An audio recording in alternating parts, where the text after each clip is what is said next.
من رجب عبدالله ساکن ناحیه منوباد هستم. اظهارات پروکرور ولایت مختار کوهستان بدخشان را ما طریق وسایل اخبار عامه شنیدیم و نارامی‌هایی که سنه 14 می از جانب گروه‌های متشکل جنایتی در شهر خاروق ولایت مختار کوهستان بدخشان به وقوع پیوست، ما ساکنان ناحیه منوباد را به تشویش آوردند و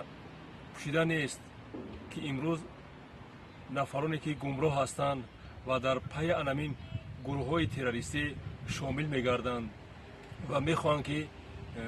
مردم را ناآرام سازند، ملت را ناآرام سازند و دولت را ناآرام سازند. البته این کار خطا است و از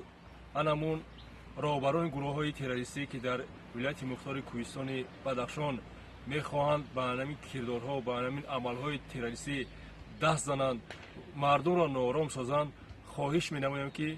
انمین به همین کردارها از همین کردارهای نامطلوب دست کشند و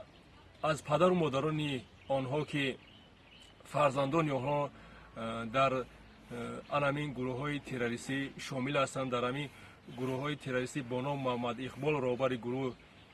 تروریستی شامل هستند، خواهش میکنیم که در